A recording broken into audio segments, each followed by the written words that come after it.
Yeah, it's around 9:02. Should we wait for another 2-3 minutes or should we start? ಇನ್ನೊಂದೆರಡು ನಿಮಿಷ wait ಮಾಡೋಣ. Whatever. There are 31 people. Dr. Sridhar, you can probably start off. We can have a. Anyway, it will take 2-3 minutes for Dr. Prashant to start. You start, Madi, sir. Hello, everybody. I welcome you all to this session of refractive surgery. 30 people. Today, the topic will be on excision lasers and surgical planning. Our own colleague, Dr. Prashant, will be speaking on XML lasers, mostly Alcon, and Dr. Priyank Solanki will speak mostly on Schwindling, and Dr. Ellen will speak on size laser. There are many platforms for XML laser, but these three are the most extensively used. And so let's concentrate on them. So zigzag zone. Can I do a coloring before I go to sleep? Yeah. All the platforms have some plus points and some negative points. There's nothing like the best or the only laser system is effective. All are good, but there are certain plus minus with everything. So let's I need one spray.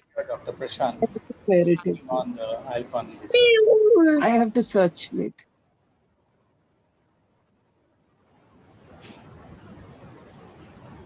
Prashant, over to you. Yeah, thank you, sir. Thank you so much. Thank you so much. I am Dr. Prashant, and I think we have about 30 participants on our Zoom meeting right now. It's also being live streamed on YouTube. I don't know how many people are there. So shall we start? Deepti, shall we start, sir? Sridhar, sir, shall we start? Hello? Am I audible? Yes, 9:05 already. There are 30 Yes, yes. people. I'm audible, no? Yes, audible. Okay, and my screen is visible? Visible. Screen share is visible. is it? Screen is visible. Oh, okay, fine.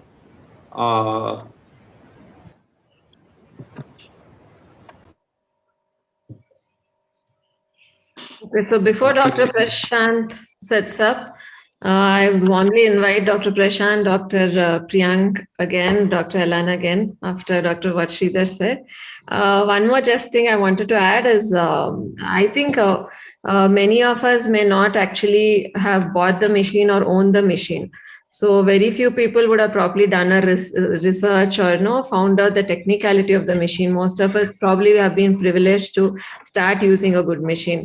So Dr. Prashant has been working on this at least for the last few months. So we thought he'll be the best person technically to look and tell us about the basics before we go into the actual surgicals from the next session. So that's the reason I felt this is a very important topic, because we do everything. We do the tracking, we do a lot of things, but why it is done, how it is done, you really require an engineer's mind to understand. So that's the reason we practically push Dr. Prashant, because he understands it very well, to put it in simple terms so that as a surgeon, we know at least what is a basic calibration, basic things, so he can put the technical stuff into a clinician mind. So that's the reason why he's here. And really thanks, Dr. Prashant, for taking all the effort. And yes, it's to you now. Thank you. So I hope I keep up to that expectation. Just a second, let me do some settings change.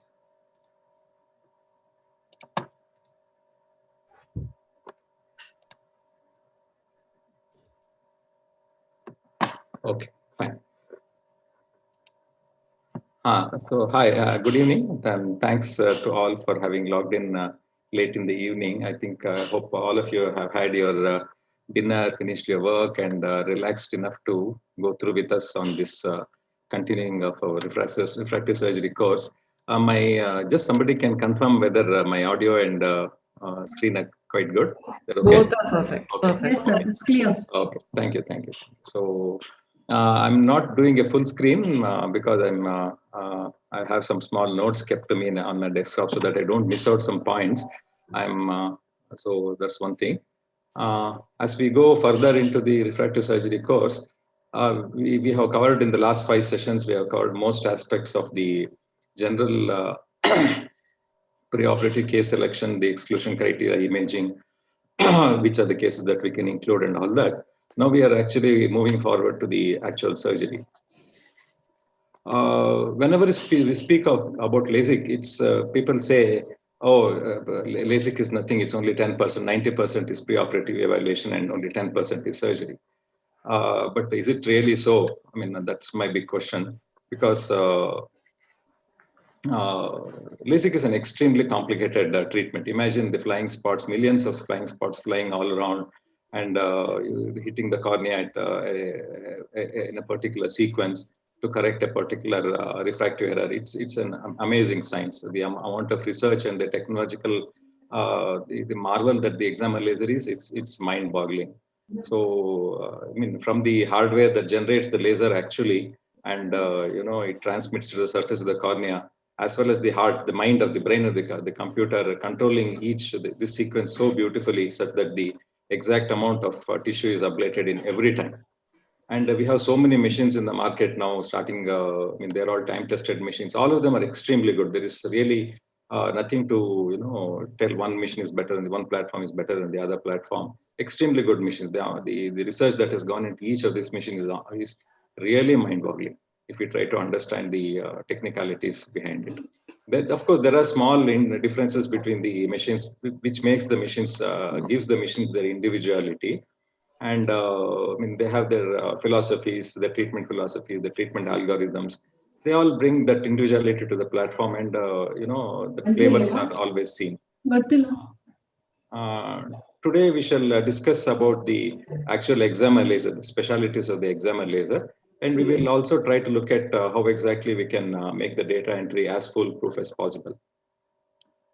So the next thing is my disclaimers. We are very glad and very happy to declare that we have no sponsorship from any company, no commercial entity, no trading entity or a service entity is involved in any of these the entire season of these sessions of refractive surgery course. And it's entirely supported, mind my word, it is supported.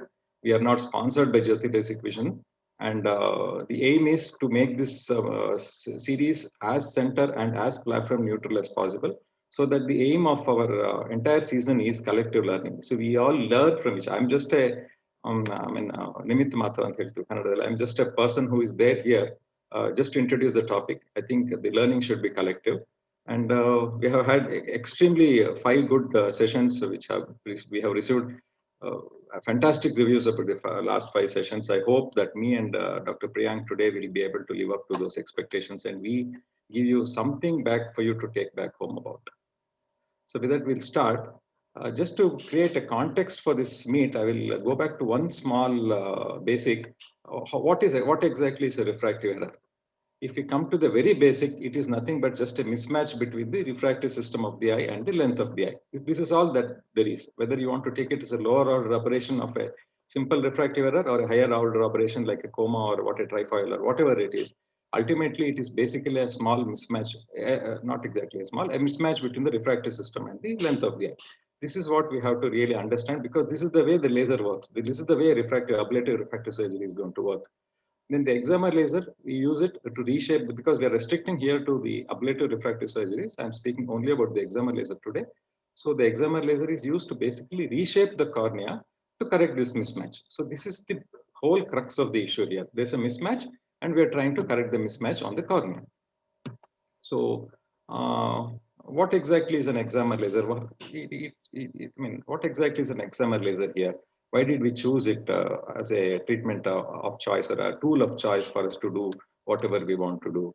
So this laser, I think, was as late as 1986, I think, is when Srinivasan, an Indian in one of the IBM laboratories, he showed that this excimer laser can be used to etch tissues. Etching is something very specific. When I use the word etch, it means it is a very specific interaction that it has on the material or a tissue, that it can give a very thin effect, very thin ablation, and it is going to be extremely precise also. So there is no collateral damage, because there is not much of temperature change that is involved here, and the accuracy is going to be extremely high because there is no collateral damage. We are going to treat the area on which the laser actually falls.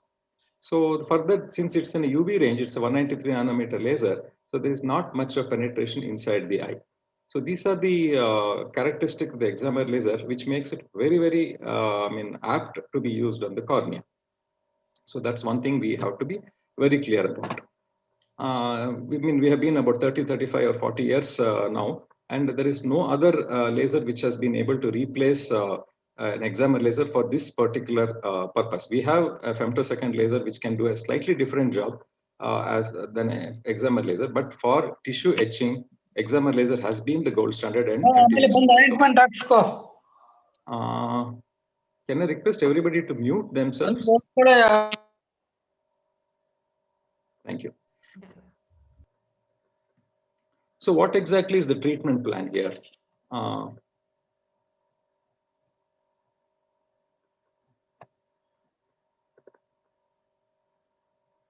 The treatment plan is very simple. There are going to be millions of the standard now for excimer laser is a flying spot laser. All the broad beam scanning slits, we have evolved through all that, and now the de facto standard is the flying spot. So millions of pulses of small diameter, like less than 1 millimeter, at a very high repetition rate, like 400 to 500 times in a second, they are going to be fired at the cornea in a particular fixed sequence.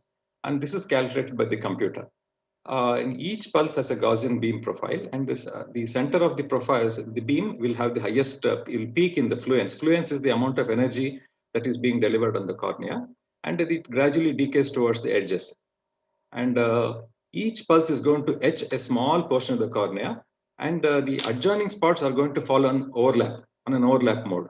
So the whole thing is going to be fired randomly to spread the amount of energy that is being released at any particular point on the cornea. So this is the basic idea how an excimer laser is going to ablate the cornea. And it's also important to realize that the entire cornea is not being treated. Why we are not going to treat the entire cornea? Because to get the same curvature, the wider the diameter we are going to ablate, the more the amount of tissue that we have to consume. So it is not really needed to ablate the entire breadth and length of the cornea. If we can just restrict ourselves to probably the largest scotopic pupil size of around 6.5 millimeter, that should be sufficient to give the optical correction. And the optical zone also has to be blended to the untreated zone so that there is no edge effect like a jack-in-the-box or edge glare. All those things should not be, or a diffraction shouldn't happen. So there is a small blending area around the optical zone. So when we choose a particular optical zone, we also choose, the mission also chooses a ablation zone for us. So what we need to understand is the wider the optical zone and the wider the ablation zone, the more the tissue that is going to be consumed. And coming to what exactly is the type of ablation that we're going to do, if we are using if you are going to treat a spherical correction, the treatment is obviously going to be a spherical treatment, and the transition zone also will be a concentric ring around it, and the total ablation zone also will be a spherical without any cylinder here.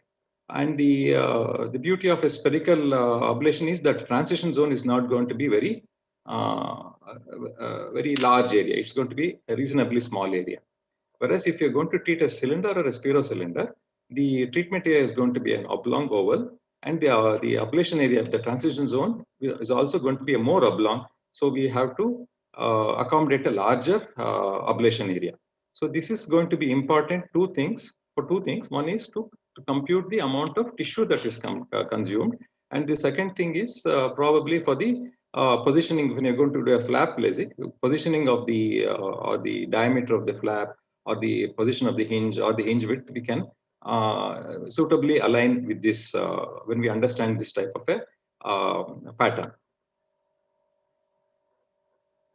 The next important point that I would like to bring attention to is the eye tracker. Eye tracker is a very important part of the excimer laser. It's as important as the laser itself. That's the importance we have to assign to the eye tracker. So once we understand how exactly the laser ablation happens with multiple minute spots, which are firing at the cornea at a a fixed and a predetermined, matrix. The whole thing is a particular matrix, and each point-to-point relationship is very sacred. The point 1, point 2, point 3, all the relationships should be very sacrosanctly maintained. Otherwise, there's no big point in doing a flying spot type of a laser. So then we also know that the eye is not stable at all. Eye is continuously moving. No person in the whole world can fix the eye at a particular point. There is going to be some amount of movement. And secondary, we also know the amount of microseconds that happen when a patient is fixing at anything. So now the question comes, how exactly the laser knows where exactly in space is the cornea? So it's so important for the laser to exactly know where is the cornea at the time it is firing a shot. So for this, the eye tracker is an absolute necessity. Without an eye tracker, a flying spot laser cannot work at all. So what exactly is an eye tracker? Eye tracker is basically an infrared camera, a very high-speed infrared camera, which is going to track the pupil. The iris is a highly vascular structure, and the temperature of the iris is definitely much higher than the rest of the eye. So the IR camera basically tracks the iris and the pupil, and it sends images continuously to the central processing computer. The frequency is very high. It is usually more than this, the frequency with which the laser is firing. For example, in the EX500 platform that we are talking about today, the frequency is almost like 1050 times. 1050 times the image is captured and sent to the computer. And the computer analyzes the point to point in the time. What is the change that is happening? And it shifts the whole treatment matrix to follow the patient's eye. That is the beauty of it. And if it is, if the laser is firing at 500 hertz and the tracking is happening at 1000 hertz, you can imagine the tracking is happening in between the two laser pulses. So the lag time in EX500 is about 2 milliseconds. That is the same as the duration between the two pulses of the excimer laser. So within that two pulses, the eye tracker is tracking the eye, then it is transmitting the information to the computer, and that computer is moving the whole matrix such that the point-to-point reference of the laser spots is maintained. So this is so important. So I mean, this is one thing that we have to understand what the importance of the eye tracker. When we are on the eye tracker, it's also important for us to understand another major phenomenon called the cyclotorsion. We are all aware that there is something called a cyclotorsion. The eye rotates between the sitting position and the lying down position, and we are taking all the our images or whatever images that we are capturing, we are doing on a sitting posture. But when it comes to the treatment, we are making the patient lie down in the bed and doing the treatment. So cyclotorsion does kick in. So when we are doing fine treatments, like supposing we are doing a Contura vision treatment or a topo-guided treatment or even a simple spherocylindrical treatment, what will happen if there is a cyclotorsion and the axis on which we have fed on the computer is different from the axis actually the patient is having when the patient lies down. So this has to be compensated. So again, the compensation is a very complex affair, and there are three levels of the compensation. One, supposing we are doing on the Vario, that's the topalizer of Contura vision. It captures the limbus pictures, it captures the iris pattern, and it captures the pupil position. The iris and the pupil are dynamic, whereas the limbus is static.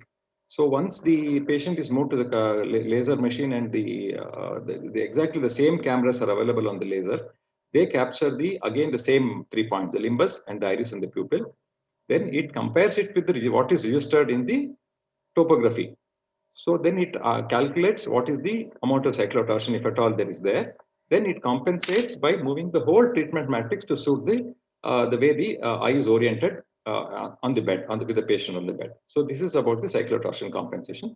So most of the present lasers, like we are talking about the Wavelight platform or the Schwinn platform or the Zeiss platform or any other platform, these three I'm very familiar with. They have extremely good eye trackers and they have extremely good cyclotorsion controls. Next, we'll come to the Wavelight platform that we have been using. I'm very happy to say that we were the people who brought Wavelight into India. The first Wavelight installation happened at JLVC way back in say 1999 or 2000. we had a 200 hertz machine, and we continue our association with Wavelight. And right now, what we are using is a IQ 400 hertz machine, but it's a very,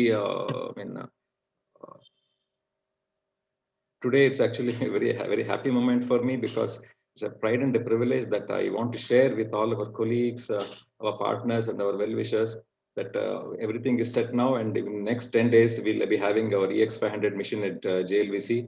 The EX500 is one of the latest and one of the most advanced examer laser system available anywhere in the world right now. And it's also a flying spot laser with 0.95 millimeter spot size. Its frequency is in the range of 500 hertz, and it's got a beautiful eye tracker. That's a 1050 eye tracker, and we will have a planning station which is going to be outside the theater, so that all the planning can be done by the surgeon outside the theater, and the data can be transferred to the laser using a LAN cable or a USB. And we'll be finally having a fully functional Contour vision with our EX500 platform. Now, what are the treatment options that are available? They are basically the same. No longer the standard treatment is available.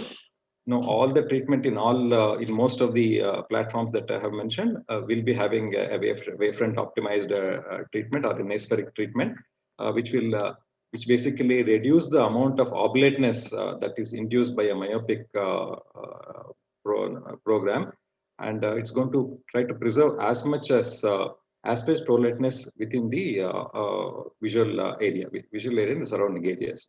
So that is the wavefront optimized treatment. Most of these wavefront optimized protocols are all proprietary information. The exact methodology usually is not shared by the company. Then we also have all these customized treatments. We have topo-guided treatment. The topography can be picked up either from the Pentacam or from a Placido topolizer. And one step advanced, we have a Contour vision, which is an advanced topo-guided treatment. Probably we'll have another session on Contour vision exclusively, so that I will not touch on Contour vision in this session at all, because definitely it's out of scope today. Then we also have the Abaro-guided ACAT treatment, but unfortunately our Scherning's abarometer never gave us reproducible results, and so we more or less have aborted doing any Abaro-guided treatment. But I think Abaro-guided treatment is going to be the gold standard in the days to come, when ray tracing is going to be a reality, and Alcon and Wavelight are in the. I think they have something up the pipeline when we'll be having a beautiful ray tracing Abaro-guided treatment in the next couple of years, I would say. Then we also have the presbyopic treatments right now in stock in the present lasers. The FCAT treatment is already there, where we can tweak the Q value so that the depth of field can be increased in one of the eyes, and we can get the micromonovision type of an FCAT treatment. And I think it is going to be further refined by this Alcon's READ program that we're going to have again in the near future. Then we also have the Trans-PRK, which is Streamlight, and we also have the PTK options available on this platform. Then the other important point I would like to take up in a little bit detail is the calibration of the laser. This is so important. So this is one of the most important parts of the examer laser session at all. See, calibration, every session of examer laser, the laser needs to be calibrated. Why is it so? When we are doing a green laser, we don't calibrate it. When you're doing a YAG laser, we don't calibrate it. Why exactly we have to? Okay, why calibration is so important in laser in an examer laser setting? The reason is that this argon fluoride laser is a very destructive laser. It will damage the media that it passes through. Whatever optical media that comes in the beam path, it's going to get damaged, or I can say degraded over time. So hence, no fiber optics can be used as we do for the green laser.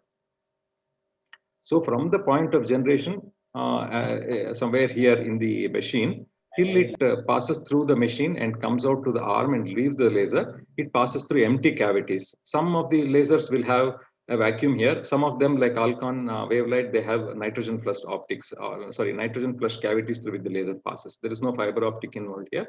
There are very few optical elements. So these degrade over a period of time, these optical elements. That is one part of it. The second part of it is, as the laser leaves the examer laser scanner and it reaches the eye, it has to pass through the ambient air in the operation theater. There are so many variables in this area, and that is the humidity of that room, or the composition of the actual air that is there, or the temperature of the room. All this will matter in the delivery of the final energy at the corneal plane. So whatever energy that is generated at the laser head passing through the cavity, through the air, finally reaching the cornea, each session, each day is going to be different. It's a unique session. So because every time there is going to be some sort of a change. So we have to cover for this change, and this is covered by doing something called as a fluence check. For a fluence check, what we do is we use a PMMA plate or a plastic plate. I mean, each platform has got a different method by which the fluence check is done.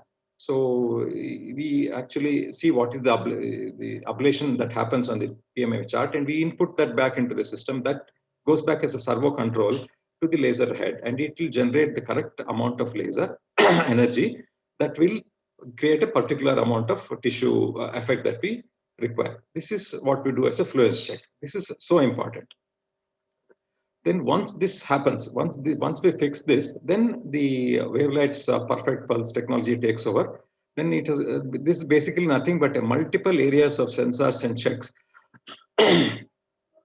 throughout the machine. At least there are 2 or 3 points within the machine and 1 point outside the machine, which keeps on monitoring the energy that is passing through. So at final stage, what happens is, at the cornea, every pulse that comes on every session, every day of the week, every week of the month, and every month of the year, the same amount of energy is going to come on the cornea to cause that particular effect. So this is one thing that is going to be extremely important. Then the other important thing is the eye tracker. Like I told you, the eye tracker is as important as the laser machine itself, the laser generation laser machine itself. So the eye tracker check is also very important to make sure that it is able to, recognize the iris. Then the treatment matrix is actually centered around the pupil center. So whether it's been the ablation pattern is coming correctly all around the pupil center. This is what the eye tracker check is going to do. So these 2 checks are going to be an extremely important part of the starting a LASIK session. So here we need to be very sure of 3 points here. One is the actual laser itself and how exactly the treatment algorithm is planned. That is the number 1 importance. And number 2 importance is the eye tracker. How good and robust the eye tracker is. What is the feedback mechanism? What is the, how fast the treatment matrix can be changed with every eye movement. That is the second part. And the third part, how well the machine is calibrated for the day. These 3 are the main determinants on providing how consistent or how good your results are. So these 3, I think, should be the take back from this particular presentation that we are going through right now. So once we are sure about all these 3, then the next point is the data entry. So we have done so much of workup, and we have done talked so much about theory, so much of exclusion, inclusion, and if we make one small mistake in the data entry part, the whole thing goes for a toss. So this is one, bottleneck or a weak area that we have to concentrate on. My personal idea is that the data entry has to be done by a dedicated staff, so that and the surgeon has to cross-check it. So there is always a double-check scenario here. So there is no possibility of any mistakes happening. Now that we have all the newer lasers, will have a planning station separately, and most of the times outside the theater, this can be perfectly done. Rather than going through the whole process of data entry and surgery, I will just concentrate on certain data points, because Dr. Priyank is going to take us through the entire process of the data entry and surgery. So if I go through, it will be just a repetition of sorts. So I don't want to do that. What I'll be doing is I'll be considering certain data points which are going to be important, and I will probably discuss a few relevant, importance of each data point. The first data point I would suggest is the patient personal data. This is, this is so important. I think the importance cannot be overstressed here. It's so important to find out that the data on the open on your laptop or the machine interface is that of the patient that is lying on the table. under the laser head. So it's so important to ensure that. So what I usually do is I address the patient by the name all the time, whether he or she, and then talk to them a little bit of pleasantries of the day or the whatever it is. Then make sure the patient responds so that I know that the patient is the same person. So one thing is putting the patient at ease, but on the second point, we are making sure that the patient we want and the patient whose data is on the interface is the patient who is lying on the table. This is so important when we are doing long lists, and especially in a multi-user center like ours, we're having long lists. And now that we're going to plan the treatment ahead and the data is going to be transmitted to the laser on the LAN, it is all the more important that this point is noted. I think Dr. Priyank is also going to, I'm sure he's going to stress quite a lot on this. Then the next data point I would put importance is the pupil diameter, because this is going to help us in deciding the optic zone. Then the next data point is the pachymetry. Pachymetry, one thing we always, as a matter of principle, do is we don't enter the central value, whatever you see on the pentacam or any other topography that we have, but we use the thinnest point here. Whatever thinnest we can see on the cornea, maybe it's a little bit decentered, we put that as a thinnest cornea, as a central value here. This is just going to add a little, that much more of safety into the treatment protocol. So that is one thing that we do. And when we are planning sessions like Contoura, not only the central values, even the peripheral values also need to be entered. And moving on to the fourth data point, refractive error. I think this is the crux of the issue. I mean, there can't be a mistake here. The mistake here is not going to be pardoned at all. So accuracy is the mantra here, and we have to check and cross check not only the value of the data that we put in there, but also the sign. It is so important to look at the sign that we have put there. Usually preferable to not enter the data by typing, but use a drop-down menu to enter the data there. And it's also important to make sure that the axis is right. I have seen occasions when we have a single digit or a double digit axis, when we write 10 degrees, the technician will enter it as 100 degrees. So this is a cardinal sin. This should not happen.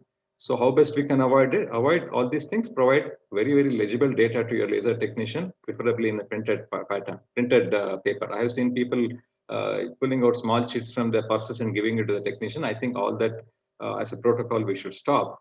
We should give them printed data to be entered on the computer. And there is no, I cannot overstress the importance of surgeon checking every point that the technician has put into the system. And the fifth data point that I would like to attention is the keratometry. The keratometry data, whatever you're comfortable with, whatever you're confident with, whether it's your ARK or your topographer or your pentacam or whatever it is, or your Placido, please make sure that you enter the keratometry reading correctly here. This is important. One thing, because this is the input for our examiner laser to estimate the corneal shape. Estimating the corneal shape is very important for the computer, because consider the ablation happening in the center and in the periphery. In the periphery, the cornea is not perpendicular to the parallel the examiner laser that is being shot from the scanner. So there is going to be some amount of a parallax error here. So the examiner laser has to take into account of this parallax error and has to compensate by giving the correct energy, correct fluence at that particular point. For that, it has to estimate the corneal shape, and keratometry goes to some extent in this plan. So it's important to put the correct keratometry data. We should not put a wrong keratometry data. I have seen people putting just something there because they didn't have the data there, but it is wrong. You should have the proper data there entered. Then there are going to be some final tweaks and all that. I think Dr. Priyank is going to cover this in more detail. I will not, for the sake of not repeating, I will not go through all this. So I'll allow Dr. I'll transfer this to Dr. Priyank so that he can help us out with the actual data entry and actual surgery. So that is the one step. Okay, decentration. This is one point I would just dwell upon a little bit. So decentration, we all know that the excimer laser is centered around the pupil center. The whole matrix of the treatment happens taking the center point of the pupil as the center axis. So the matrix is spread around the center point of the pupil. So this is by default, and most of the times it's okay. But when we want to do a manual override, supposing you see a large kappa angle, you want to do a hypermetropic LASIK, you see a large kappa angle, then you want to do a manual override, you want to shift the x-axis, you want to sometimes shift the y-axis also. So in that case, the manual overrides are allowed by the machine to decenter the ablation pattern. But usually in our wavelet platform, this cannot be done from the interface, and it has to be done from the mission console. And when we are doing Contura Vision, this is automatically taken care by the Contura Vision algorithm, so we don't have to worry about that. But when you're doing a non-Contura Vision, if you want to do decentration, it cannot be done from the interface. It has to be going through the console. I think I have told whatever I need to tell. Yeah, thank you so much, and for the patient hearing. And I will transfer the control to Dr. Priyank now. Dr. Priyank, can you take over? Take over. Yeah. Put you on spotlight. I'll stop sharing so that you can. Yeah. Thanks, Dr. Prashant, for that excellent coverage of the technical points. Excellently done.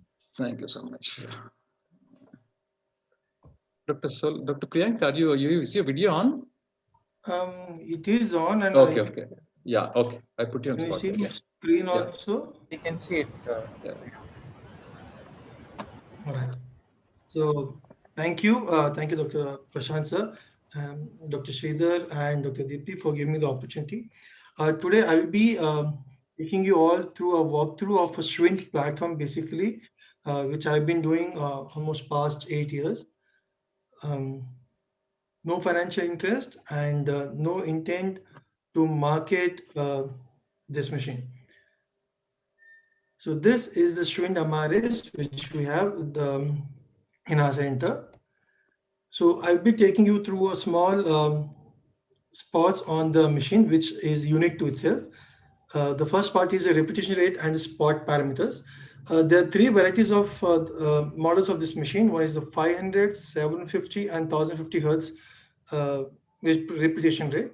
We at our center have 500. The newest one is 1050. Here the laser ablates per diameter takes about 1.3 seconds. The spot diameter is about 0.54. Here the two unique to SHWINT is the dual fluence concept and the smart pulse technology. I'll be giving a slide of each of them. So what dual fluence concept is, what SHWINT does is, during a treatment, the first 80% of the treatment would be something called as a high fluence, where it's going to be a high millijoules energy which is given up. Typically in SHWINT platform, it's going to be about 1 millijoule during the high fluence treatment.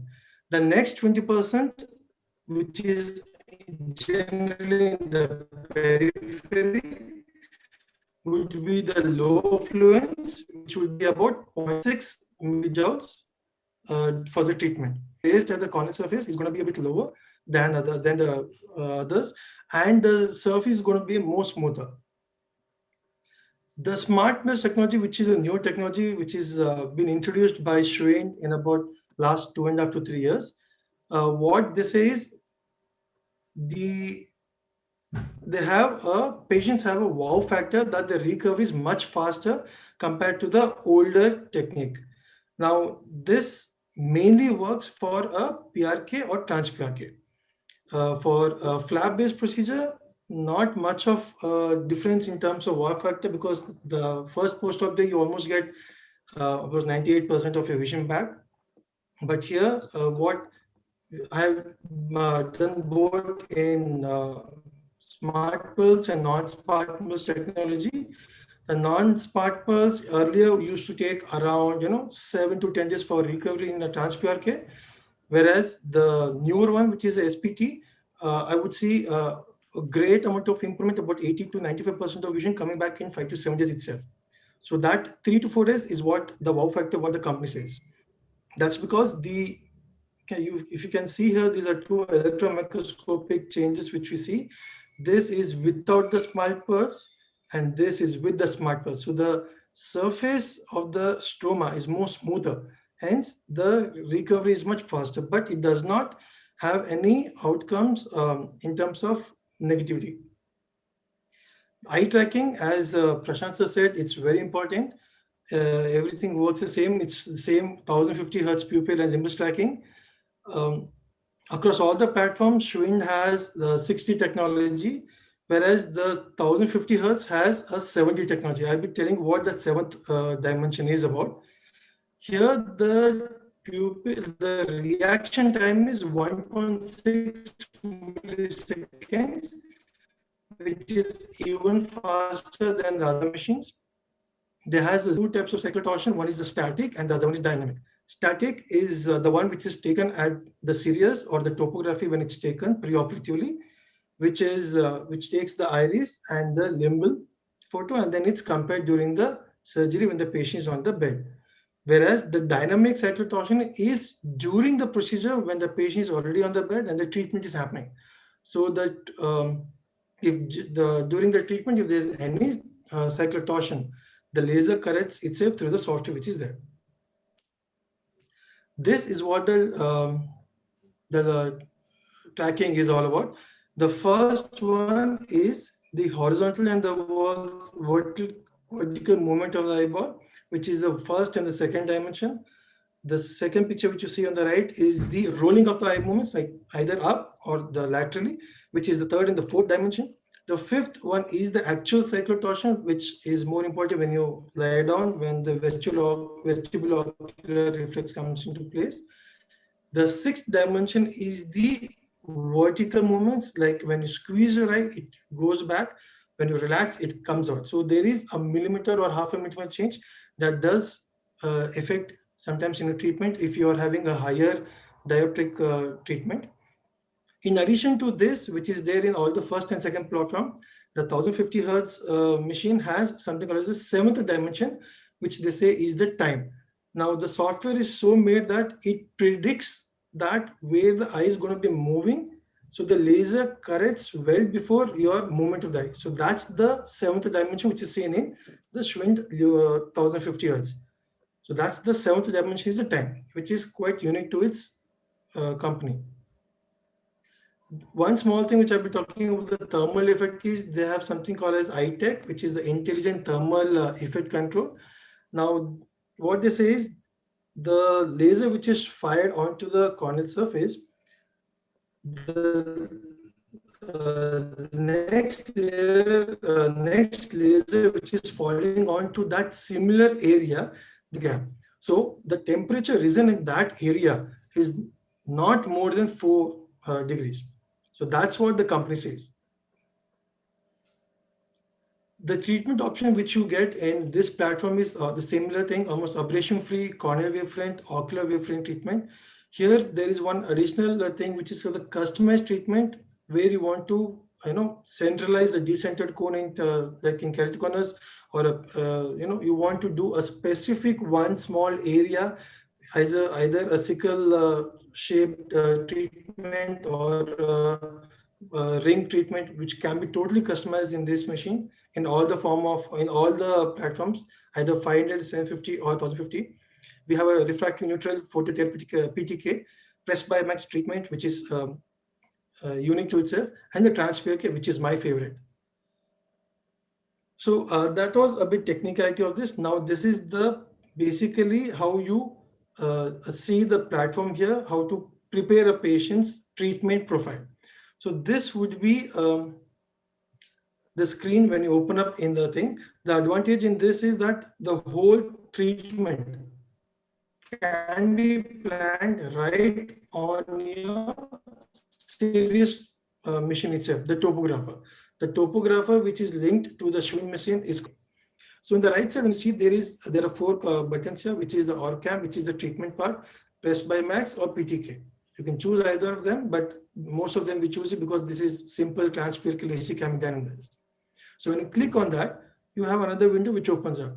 Here you're going to be giving the patient details, the name, ID number, date of birth, gender, and any comment if you want to write whether he is one-eyed or XYZ.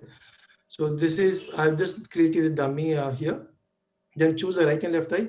Then you have 3 icons here, either aberration free, ocular wavefront, or the cornea wavefront. In the previous one, you had to enter everything manually. Now in the newer software, you just click it, and with the ID number which is generated, you directly can transfer everything, and then you can just have to manually cross-check.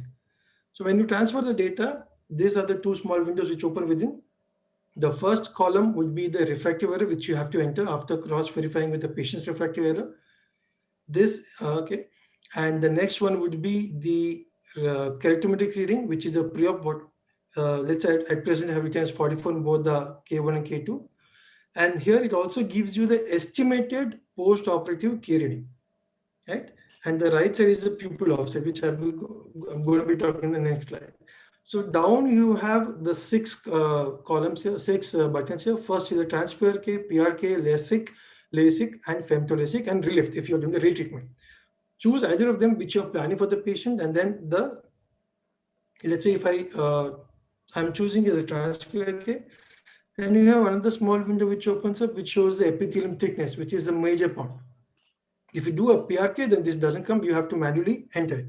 By default, the company recommends has data faded is about the central corneal thickness is about 55, peripheral is 65. You can change it based on your ASOCT reading, but generally this you would have about 2 to 5 microns change, which is acceptable here. The next is a pupil offset, which you are going to be measuring. This is again automated by the topographer. You just have to import it directly from the system. If you're by any way you're not able to import it, you can just write the values which are seen in the topography printout. The similar thing can be done for the LASIK also. If you or femtoLASIK, just click on that. But the only thing is the epithelium thickness part gets removed off because there it doesn't come into play. The same thing is given for the other eye also, and then you, when after entering all the details, when you click on the OK button, then you have a small window to verify the details which you have seen. The refraction, the keratometric, the pupil offset, and the epithelium thickness. If there are any warning sign which is beyond the normative data of the machine as by the company, it would give you some warning signals. You can choose to see it. You can, the machine will go forward the moment you press OK, even if it is outside the data elements. This next is this one, which is the treatment profile planner. So this window is a comprehensive one which shows you all the details in the Schwinn platform. The big red with the center is the treatment profile which you're going to be seeing, the patient demographic details, the eye which you're choosing at the right or the left. Here, the middle one is the most important part. Here you're going to be checking the refractive error once again, refractive power which you're going to be entering, the ablation zone, which can be selected or modified. It can be as low as 4 millimeters to as high as 9 millimeters based on the corneal diameter and the scotopic pupil size. The corneal central stroma, which is taken from the topography, and then you can enter it. In case of epithelial thickness, because the machine is going to be ablating it itself on the trans-PRK, so it's going to be 0. But if you're doing it as a PRK, then you have to enter whatever you're going to either 50, 55, etc. Whereas if you're doing a LASIK, then here it, instead of the epithelial thickness, it comes as the flap thickness. Then you'll have to enter either 130, 120, or 110 based on the type of flap you're making on. Then it will show the ablation depth and the residual stroma. Now next to it, you can see here the 3 lights, what we call it as a traffic signal. The green is a set go ahead, means there is no problem. The values are all well within the normative data. The yellow is maybe borderline when it's coming, the stromal thickness is coming on to around the critical point. The red means it's beyond the critical point and the machine will not go beyond, further because it doesn't allow.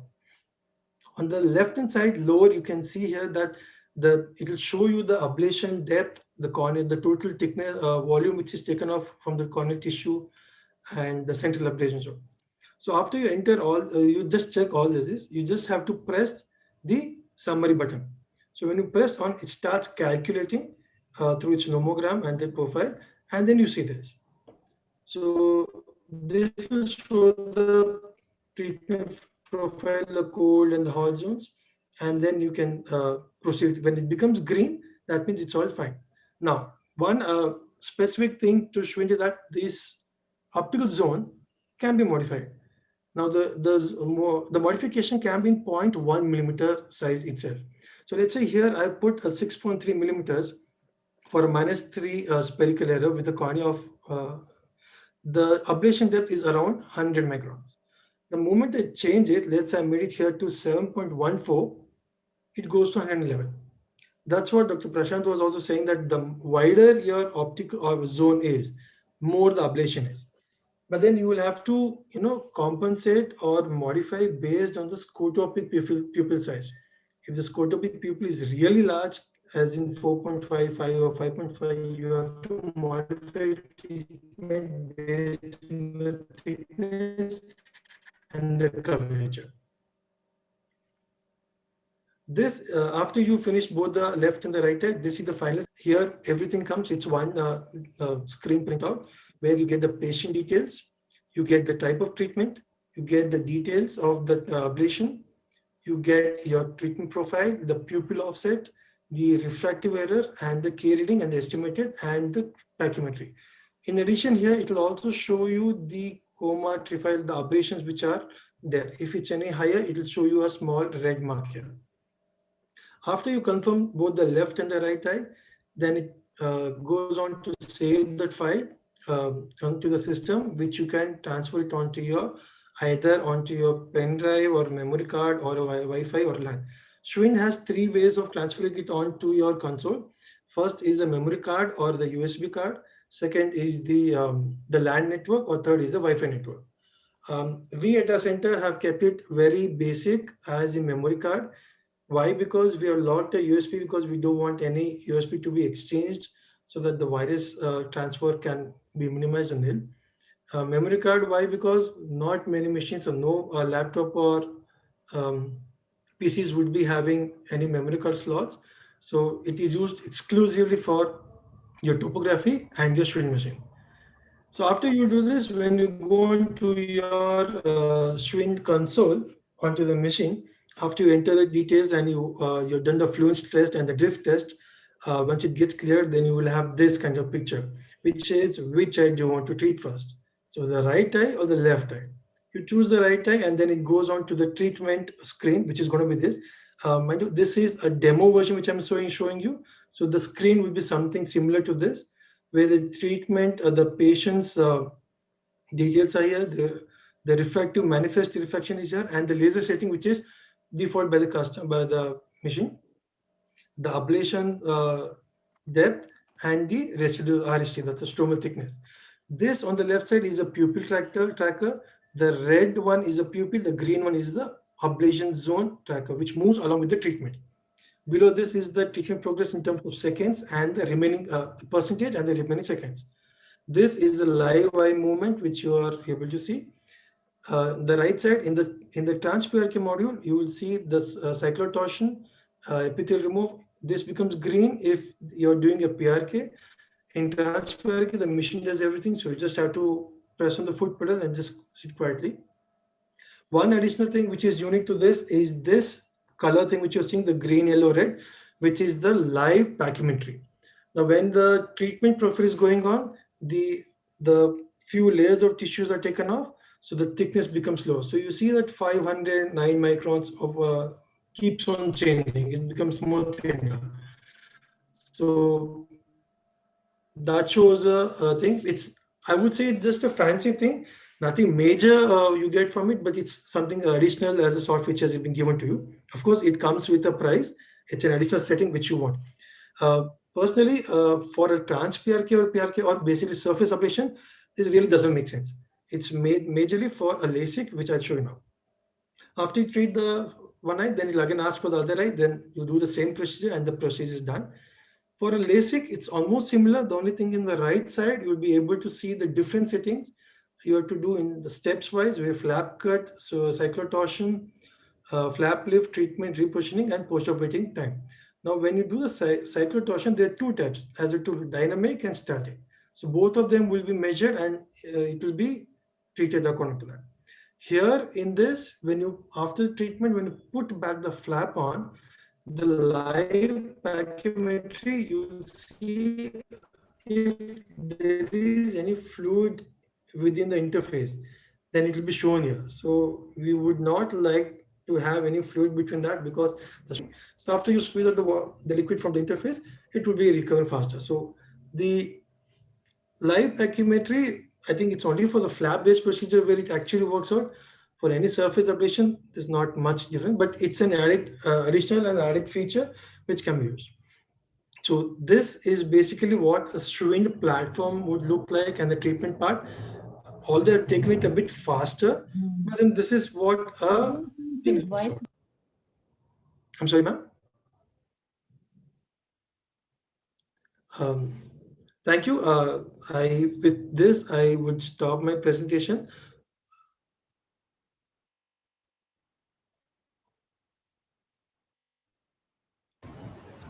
Yeah, thank you so much, Dr. Priyank. That was a fantastic, run through the whole planning and the surgical aspect. One or two small questions that I had. This you talked about Z-axis tracking. How is it different from focusing? Yeah. Focusing and Z-axis should be the same. So correct. So then when the laser is footing on, it would go a bit different. When you're able to, the Myers are rotated, you're able to do that. But then the Z-axis comes into play when the laser corrects itself.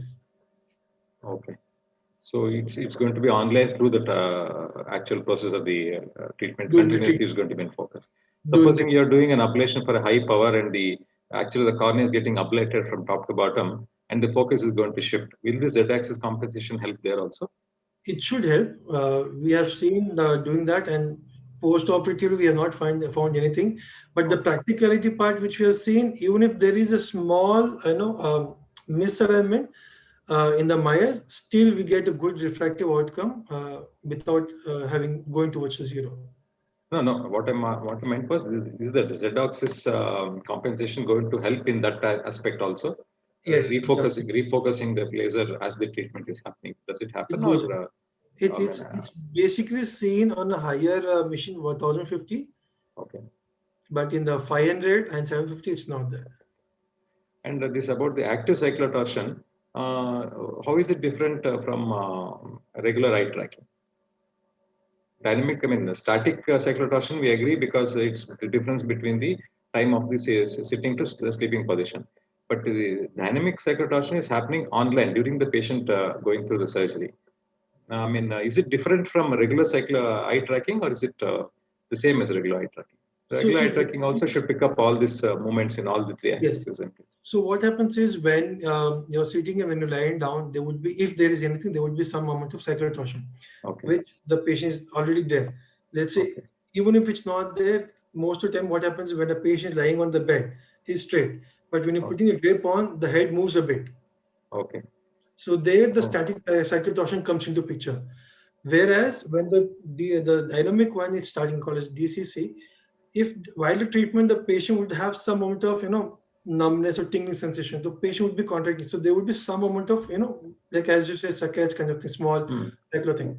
So there the cyclotorsion dynamic one comes into play. Even if it is 3 to 4 degrees, the laser does have an effect on that. And thank you so much, Doctor. That's very nice, because most of our straight jacket, our own platforms, we might not be aware of another platform. It is so nice to see the SHWINT interface and the platform. Dr. Ellen is there here, I think. Dr. Ellen, are you there? Yes, sir. Okay. Can you introduce the Zeiss platform that you have been using? Like, what is the spot size? What's the beam profile? And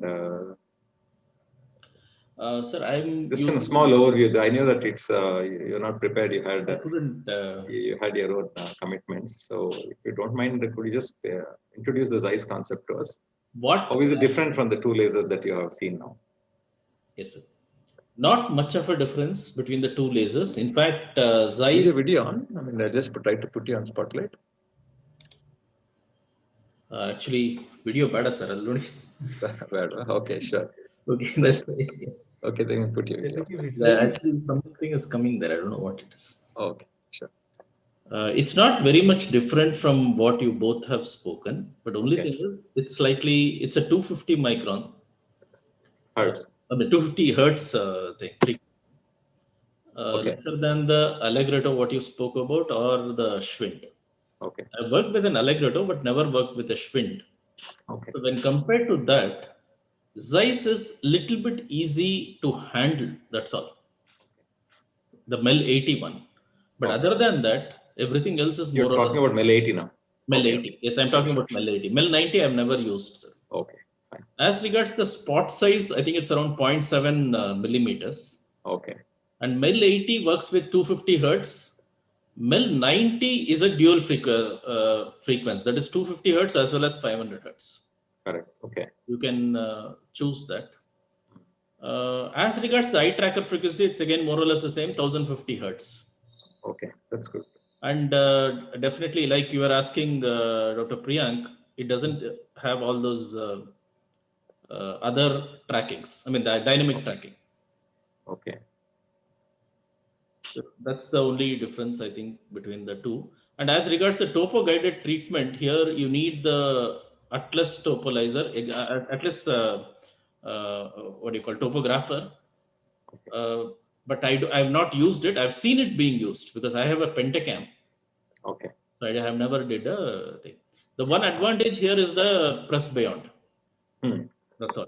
That's again, like Dr. Priyank said, you have to buy that software at an extra cost, actually. Okay. Now, all of us know that Press Beyond for a few years is working. After that, it is not. And similar to Press Beyond, we ourselves have played around even with the older versions of the machines and created ablation patterns. Okay. So I don't think much of a use in that either. Okay. As regards trans PRK, it's not mentioned as trans PRK. There are two differences. We have to do it in two stages. And like what Dr. Priyank was showing, the central epithelial thickness and the peripheral epithelial thickness, that difference is not there. Only one epithelial thickness you have to enter. But it is a two-stage platform. I've been doing quite a bit and it is working. I used to do it even with Allegretto 500 hertz. Correct. When I was doing that two-stage treatment, it actually PTK PRK like it. Yeah. Only thing is one extra step has to be included. The assistant has to be a little bit careful. That's all. These are the only differences, I think. Any other thing I missed out, sir? I'm not very familiar with Zeiss platform. Yeah. I only know a little bit of theory. That's all. Practically, I don't. And I think the fluence testing, when compared to an Allegretto, Schwind I have not seen. I think you people do it first on a plastic block. Plastic block, correct. Block, and then you check it again, I think. Something like that, if I'm right. Correct. Yeah. But here it's a single step. Like people who have used a Technolast before, it's something like that. You burn a hole in the paper. That's all. Simple. Okay. Burn a hole where it changes color to green. Okay. That's all. That is one shorter method. The technician can use it. Correct. And when it becomes green, you stop, and then that's how the laser recognizes the ablation has happened. Is it? That's how it is? Yes, sir. No. What we look out for is a particular type of green, which we compare it to the previous thing and see whether the fluence is right. Otherwise, increase or decrease the.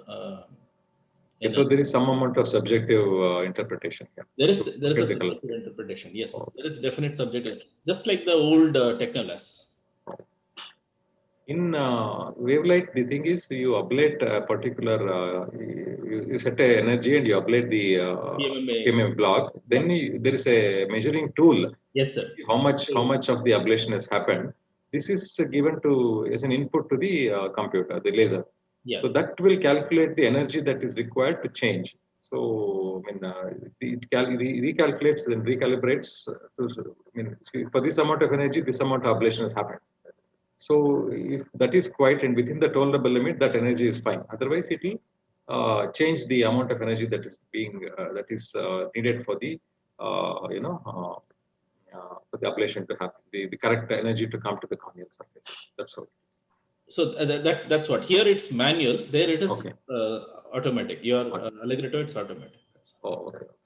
But even Allegretto, the previous versions, 400 hertz, I think was not.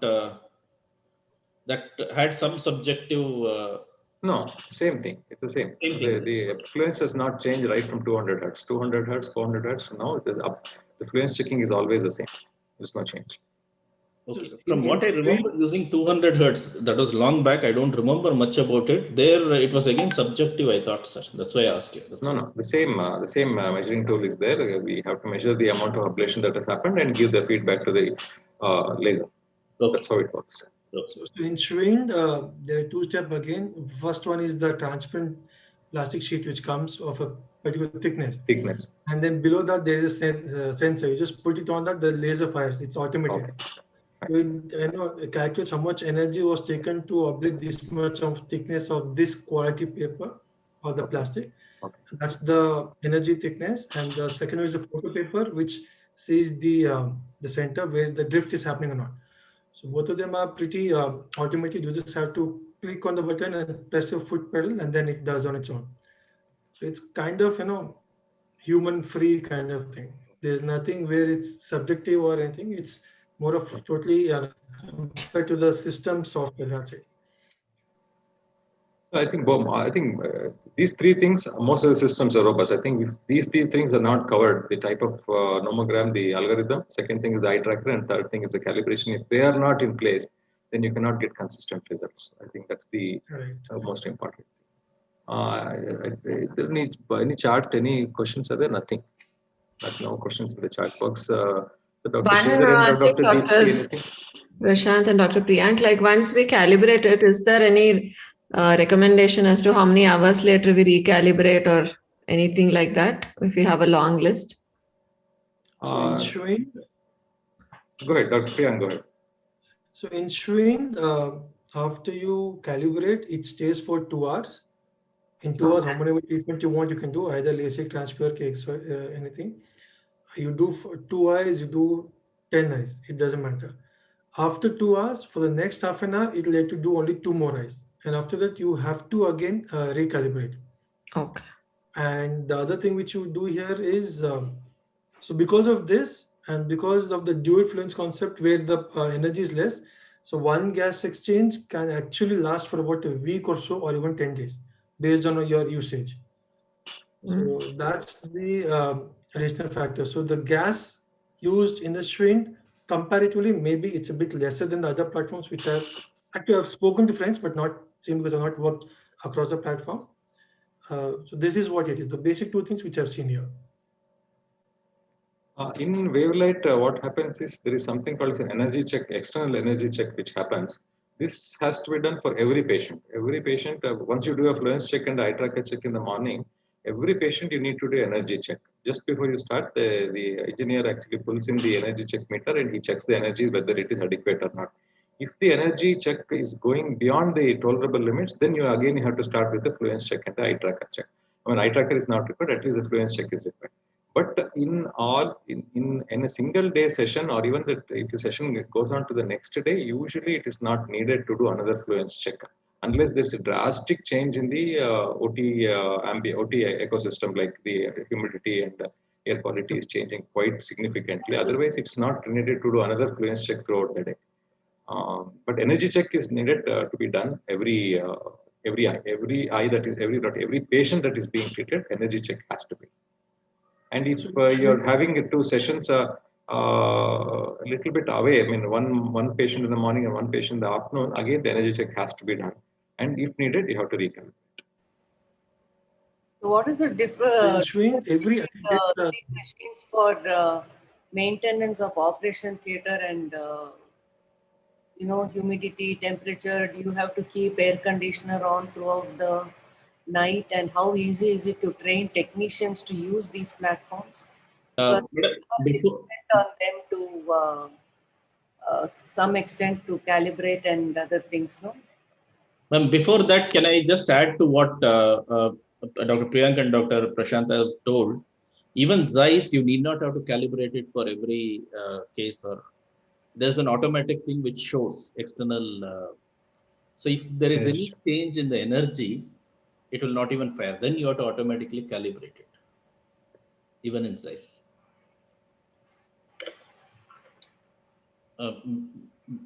Dr. Sudha had a question, sir.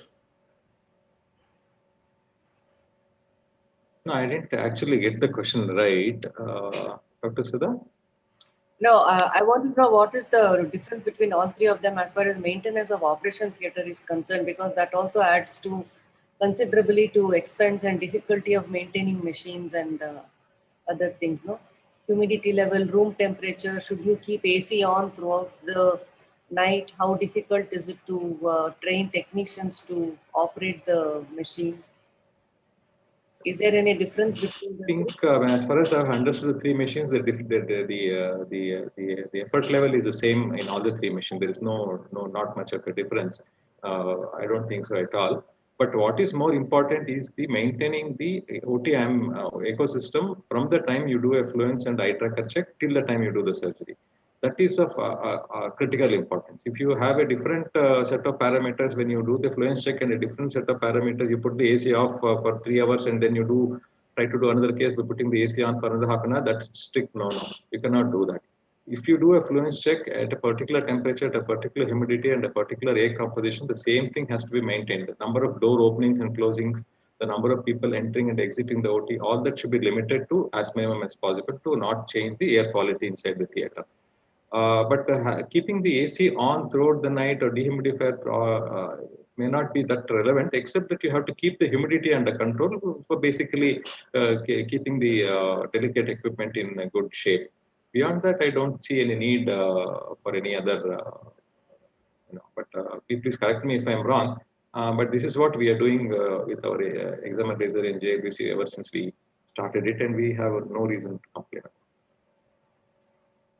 So we at our center were doing the same thing before. During the day of the treatment used to be on, the rest in the evening time, night time it was off. But then the recommendation of the company is a bit different. The company says that the internal ecosystem has to be specified temperature zone, range, even the humidity. Why they say is that because the laser core or the cavity, those do have an effect by the temperature, and the boards which are there, the IC boards, the power boards, the pressure boards, they are affected by the humidity. So if the humidity is on a higher side, the water droplets would stick on that, or put it, they go and fall on it. And when you switch on the machine, there might be a short circuit, and that might damage a machine. So mind you, most of the times what happens is whenever there is a breakdown of the machine, the part, if there's damage, they will take it and they will replace it. But when it goes to their lab, which is always done, at least in Schwinn it's done, if they find out that there was a mismatch in the ecosystem, or there was some problem which was there in the ecosystem, where the EC was not on or the humidity was very high, they would not cover that under the CMC if you have taken a CMC. So this is important. So the company recommends that you keep the temperature, at least when it's not working, keep the AC at around 23, 24 degrees, and then keep it on. So the power which is used is not much high, because you're keeping it 24, not at 21, 20, or around that time when the treatment is going on, when that doors are kept open and closed. Humidity is also there, but they don't recommend to keep it on full time, maybe half a day on, half a day off. So this is at least in the Schwinn part, and we have been following. Technician part, I would agree that at least you should have one dedicated technician to the basic machine, because he would be connected directly to the company or the service engineer. You can't be physically present for the machine to do everything, but the technician would be required, because he would be handling your topography machine and your basic console. If something happens, how to manage it, how to see what are the errors which are coming on, how to enter, what are the, if you're doing a LASIK, you have to do your microgratum calibration. So the technician would be required for that. Experience, of course, if you are with him, if he's with you for about 2-3 months, a smart guy would learn it much better. Dr. Vidya Shankar has a question. What's the room temperature maintenance needed for 3 laser machines?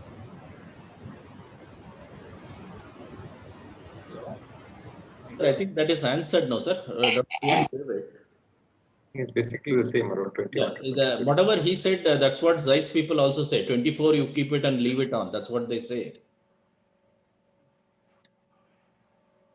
But practically, we put it on only on the day of the laser. That's all. AC is also a good dehumidifier. So I think we keep one AC on. and we keep the dehumidifier. The other point to note is to not dehumidify too much also. I think we all know about what happened in one of the LASIK centers. They kept the dehumidifier on and it became too dry, and there was a fire in the OT, and that risk is also there. So make sure that it is not dehumidified too much. Around 50% to 60% should be good enough, not more than that. Not 60%, 50% should be good enough. 50 to 55% should be good enough. Yeah, so that's the range which is given by all the companies.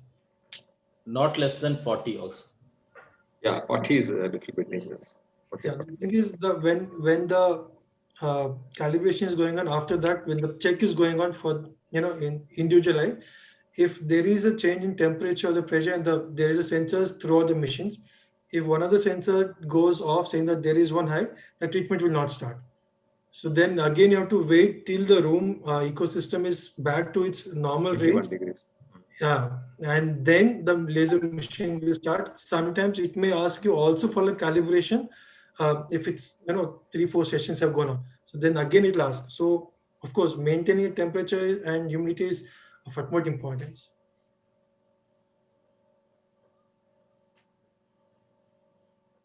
What is the ablation depth for 1 diopter and 6.5 mm optic zone in 3 machines? Another question we have in the Alcon. As I showed you on my PPT, where I had kept -3 diopters for 6.5, it was about 100. The moment I made it to 7.1, it became 111. So on an average, most of the machine I think would be around 13 to 15. This thing, right? How much would be that? Correct.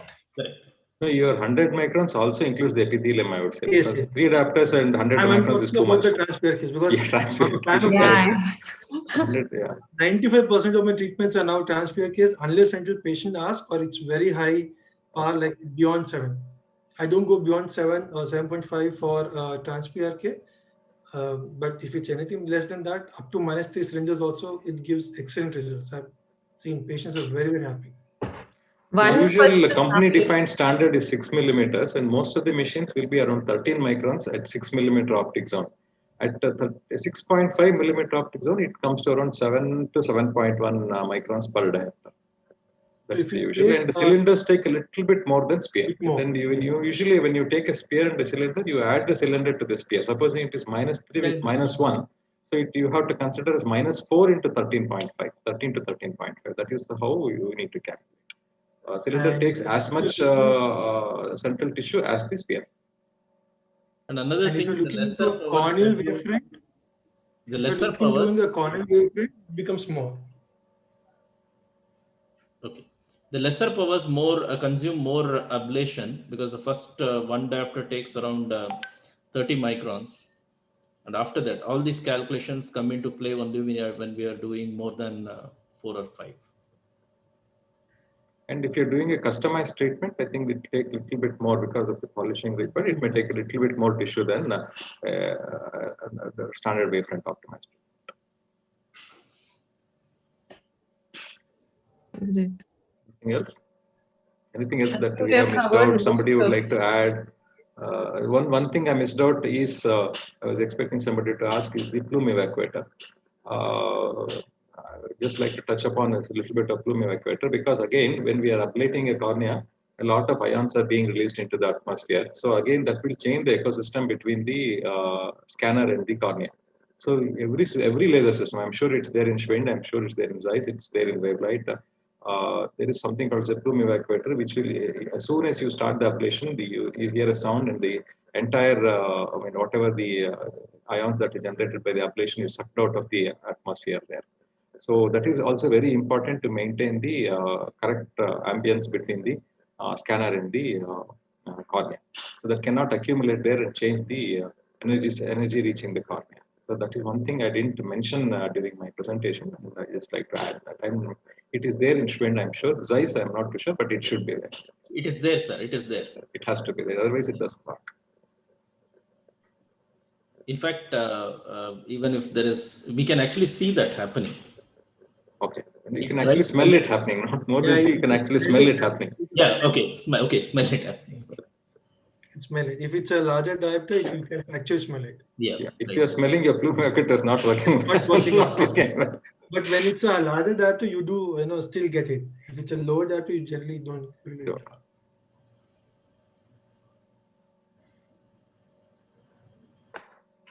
So anything else? Any tips on anyone who have used it on a patient with nystagmus? Are the trackers enough and we trust them for a case of nystagmus? I have used it on a patient with nystagmus and I had no problem. How was your results? Good? Good. Okay. This was quite some time ago. Only one patient I have done. I was actually thinking whether I should give a block and do it, but then I had my own doubt. Then when we tried to do the tracking, it was tracking beautifully. So I didn't give a block and I could go ahead. I had 1 or 2 patients. One was about last year and one was about 3 years back. Of course, the nystagmus was not much. It was a small kind of decay, but the treatment went on well. The power was not very high, but it was okay. The limit of eye tracker is about 2 millimeters. So any movement up till 2 millimeters, the tracking is very good. If the movement crosses the 2 millimeters zone, the laser just stops there. But nothing to be lost. And as soon as the patient refixes back, the treatment starts exactly where it left off. That is I'm sure is there in all the platforms. It's not specific to any particular platform. These are all inbuilt into the platforms that. Sir, 2 millimeter it stops, or 2 millimeter till 2 millimeter it corrects. Above that it stops. Till 2 meters, the matrix will move. Yeah. Once the eye moves beyond 2 millimeters, the treatment will stop. Then we will restart once the patient refixes back on the target. Yeah. It can be done on rotational nystagmus also, because like what Dr. Priyank was telling, the torsional element is also covered in the eye tracker. It is not just the translational moments. Even the torsional moments, angular moments are also tracked on the eye tracker. So even rotational nystagmus also can be done. Okay. Provided you just observe the tracking. I mean, once you put the eye tracker in place and you do the centering test, you observe the tracking. If the tracking is good enough, I think you're good. There's no problem. The machines are very good. So one thing which I would ask the panel here or everyone here is like, generally, what would be your if anyone is doing a PRK or trans-PRK surface ablation, how much would be your time of exposure to the mitomycin C? I think we'll be having next session exclusively on PRK. Okay. And we'll have very good faculty on that. So I think we'll keep that question in abeyance till then. This question from Dr. Anand sir, I've not faced it, but heard that it has happened. When I was a resident, it has happened in AIIMS. What will you do when it is half stopped? We have had, I have had a case like that. See, we have a problem in the sense when the patient moves out of fixation and the fixation doesn't happen within a particular point of time, the treatment will abort. That's what happened in one of the patients. So I was just lost. I mean, almost 70 to 80% of the treatment is actually done. And another 20 to 30% was remaining. I don't exactly remember what is it was not much. It was about say 10 to 20% treatment was remaining. I was wondering what to do and all that. Then luckily the engineer remembered at what point it had stopped, some 78% or something like that. So what we did was we put a contact lens. We closed the flap, put a contact lens, then fired on the contact lens for the 78%. Removed the contact lens, opened the flap, and did the next 22% of the treatment. It went on very well, and there was no problem to complain. That's what. How much was the power, sir, in that case? Approximately. It was not a big power. It's around five diopters with one diopter. I don't recollect because it happened quite some time ago. 5 with 1 or something like that. In one of the cases, no, that's what we did in when I was a resident in. Oh, okay. Okay. I think it was a 70. I thought it was my idea. But I heard in another case where they had to abort the case, then take up the patient for a repeat. Those days, topo was not available. This was also long back. Okay. Topo guided was not available. So they had to take the patient back and redo the refraction, and they got a good result actually. Okay. But can I add? So regarding no. So in If I can showing- add, I also had one patient where suddenly the machine stopped. Maybe the patient moved a lot. So that time, actually, again, the engineer remembered at what point it had stopped. So I think it was around 4 adapter or 4.5 adapter correction. It has completed around 72% also. So then we again re-entered all the data. I think we put that track, that energy testing machine is there, no, that one, and we find it up to the 72%. Then again, we started all back. So in the same session, we could complete, and results are absolutely fine, no problem. Then you'll have to do that pupil tracker off, sir. You can't do it if your pupil tracker is on because it won't start otherwise. Adu ಮಾಡಿ No, I don't remember about that. Yeah. Not to the firing inside the energy. Anywhere else. So in Have to check showing, that. there is a special thing in that, apart from the other platforms, that when the treatment is going on, it starts recording. And if you have machine stops or anything, or it has to restart, whatever, the treatment will automatically start from where it stops. So the software is so configured in that way. Be it 5%, 50, 75%, whatever it is. You just click the patient's name, the data will come out and it will show where it stopped. There's data recovery software in that, which is inbuilt. And the treatment will start right from there where it stopped. So, so you do not have to go back to do all, the other. I had one case, this was about 4 years back. I don't remember any details of that, but the treatment went on fine. And till now, I don't have the patient saying that I have a problem. So it should be good enough. Other thing is what I see is watch the pupil diameter in tracking in Schwinn machine. The minimum that it can track is 1 millimeter pupil, 1.5 or something. Yeah, so it can track up to that. I've done quite a lot of patients with where what we call it as a pinpoint pupil, and still it does well. The treatment is pretty good. Actually, for large diameter, because sometimes they may dilate the pupil. So our patient comes and you want to do a retina checkup on the same day, and if retina is fed, you want to do surgery. I know it's not ideal situation, but what's the large diameter it can track? It will track. It will track. So let's say if you have done dilated pupil examination today and the patient wants to come tomorrow, still sometimes you see that the pupil is kind of mid dilated also. It will still start firing on, but it will take as a center of the pupil, which is as a pupil tracker, the ablation zone will be still that which you have taken, either 6.5, 6.3, XYZ, because that's been taken up directly into the topography machine. What is the scotopic pupil size? Okay. So it will calculate based on that. You can So still do the treatment. there are two aspects in this. One is the tracking of the pupil, and the second thing is estimating the center of the pupil. So when you have a dilated pupil, estimating the center may not be the perfect thing. So ideally, we should not do a treatment when the pupil is larger than 5 or 6 millimeters, because you are estimating the wrong. The pupil may be dilated a little bit unevenly. So the center point is not perfectly fixed. So we don't know exactly what we are doing. So ideally, we should not do such a case. Though the pupil tracking is happening, preferable to postpone to a time that the pupil is normal before you take up the case. This is my take. But if there is somebody else who can improve on that or counter that, I would like to learn. We don't do same day dilatation and surgery, at least 1 or 2 days gap, because I've done 1 day, but I see that the pupil generally is a bit larger still. Sometimes, the effect of the dilating drop stays if you take a tropical plus or something like that. So I would still say to wait for a day or two. That's right. Few of the cases where I've done where the pupil is actually by nature it's irregular.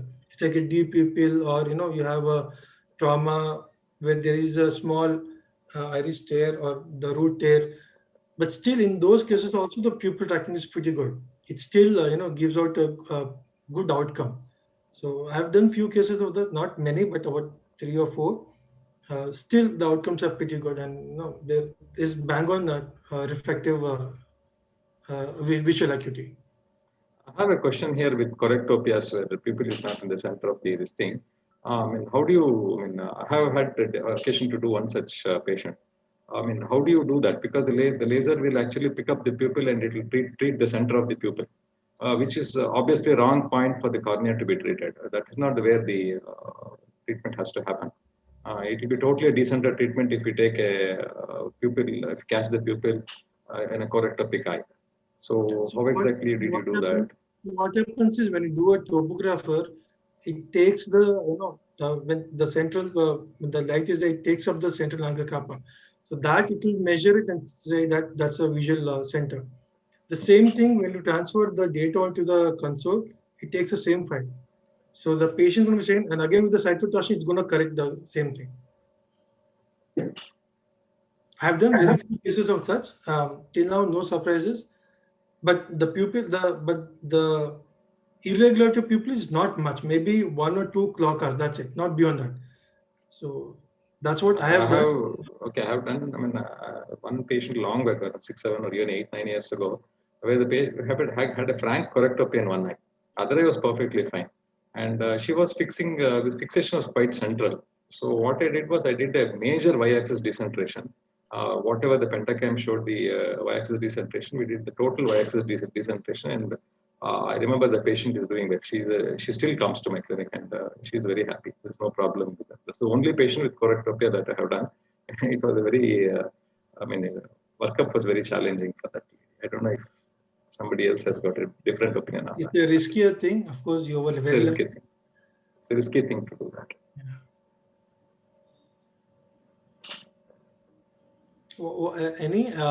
So what would be your take on any corneal refractive procedures in a anterior stromal scarred cornea, maybe mild or just a small opacity? Refractive correction or corneal refractive, whichever it is. Either to do a two-step PTK and then do a PRK later on.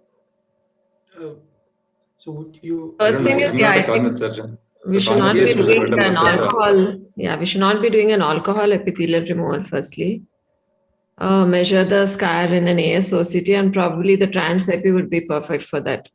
So you're not creating an abnormal or irregular stromens or Bowman. Would you do it at a single step, or you do it in 2 steps? One, do a PTK alone, then reassess the refraction, and then do the PRK refractive correction later on. I've done quite a few refractive epilastic on adenoviral scars, which are not very bad. I've done it in 1 step. They've been pretty okay. So if you're doing it on an intention of a PTK, that thicker scar, then yes, probably 2 step. But most of the scars I've done in ASA is on mild adenoviral scars or mild trauma, where there are local epithelial defects, which may not really contribute to the refraction because your topo must be good. So I think in such cases, it's always been a single step that I've done. If there's a gross topographic error you're seeing on a localized scar and you're getting a good refraction, I think still you can get away with a topo guided or a Contura. How do you assess the refraction when there's a scar on the cornea? It depends. That's why if it's a bad scar which is affecting your refraction, then certainly a 2-step would be better. Otherwise, if you're getting a good refraction accurate with a good topo, it should not be an issue. So for adenovirus scars, generally doesn't because they are very mild. If you are having a small scar or which is away from the pupil, I think still does not give any major refractive surprises post-operatively, unless until you have a higher cylinder. We have also seen small pterygium with refractive error. Patients still say, I just want a refractive error, not the pterygium, because in that way. But if you're doing your proper topography and workup, still they do a good outcome. True. We have also, when you see a post-operative surprise after cataract surgeries in premium lenses, monofocal or multifocal, there also this workout. So they also have a good post-operative visual acuity.